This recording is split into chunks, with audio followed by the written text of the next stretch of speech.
The DRC had reestablished relations with Israel in the 1980s when many of its neighbors still officially shunned the Jewish state. And it recently supported its instatement as an observer nation in the African Union, despite opposition from other countries. Now, the DCR's president, Felix Tshisekedi, arrived in Israel yesterday for the first visit here by a Congolese leader in 36 years and has expressed willingness to open a commercial office in Jerusalem.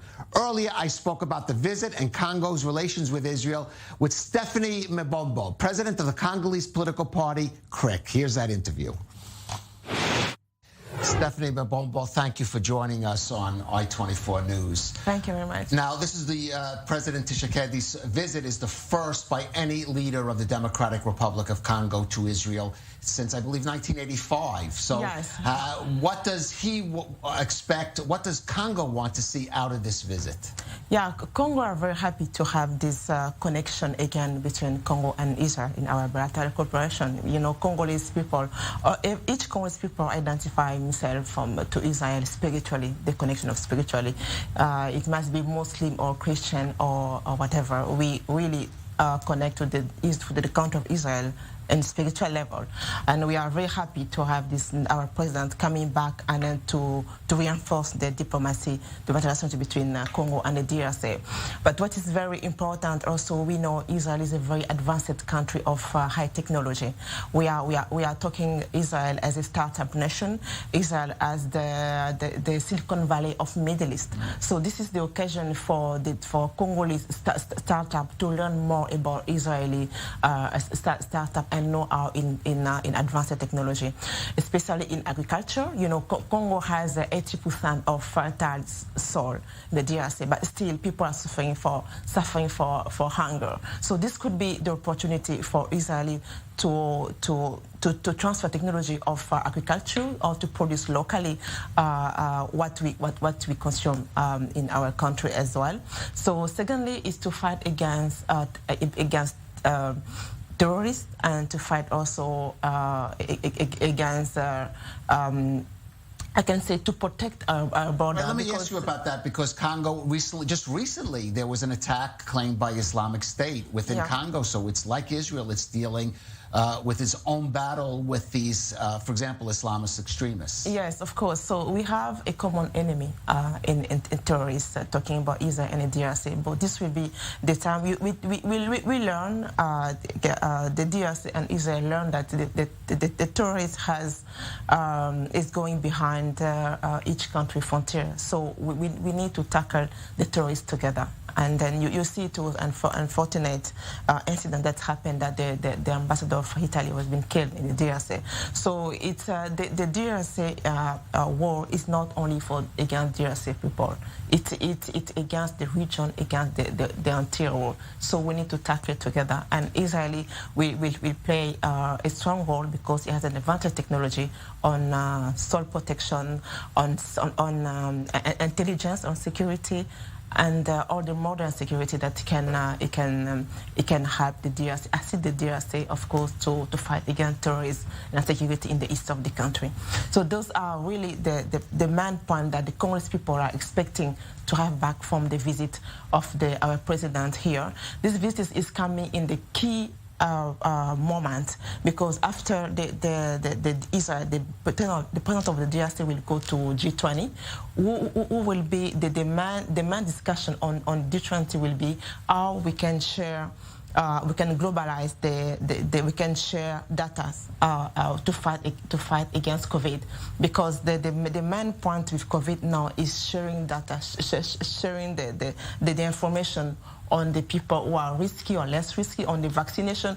So it's good. It shows the solidarity to fight the COVID, but also is raising risk of data protection. So Africa will have, I think the DRC is going.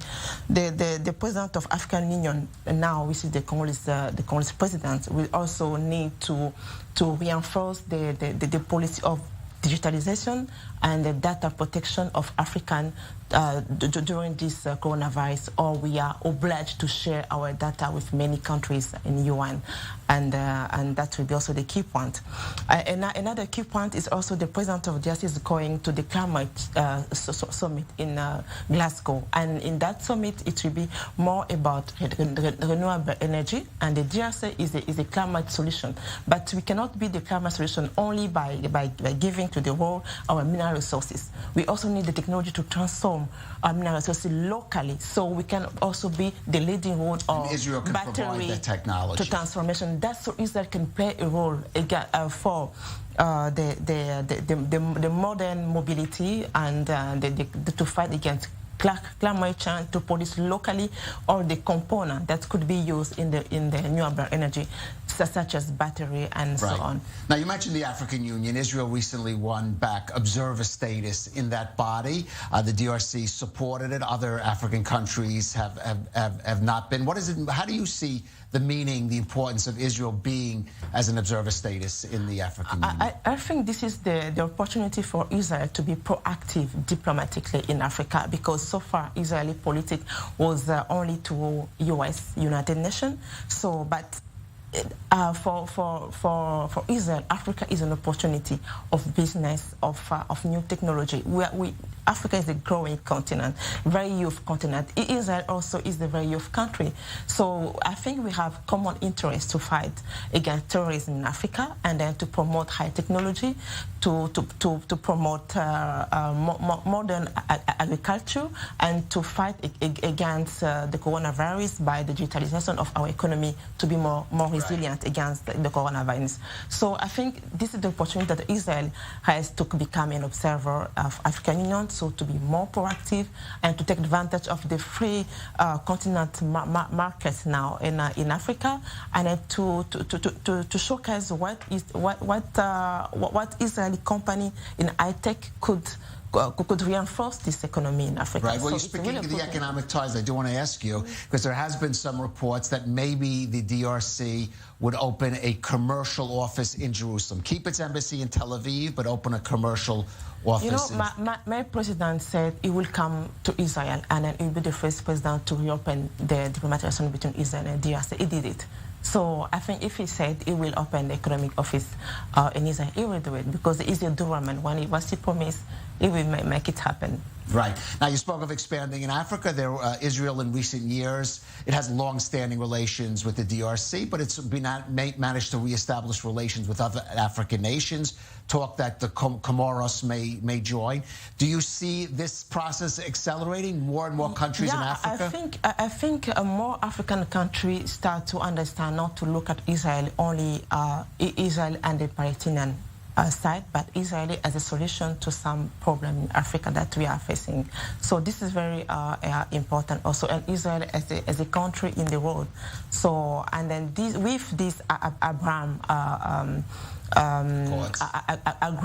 accord, that will help a lot also in Israeli perception toward the I can say Muslim-speaking country in Africa mainly.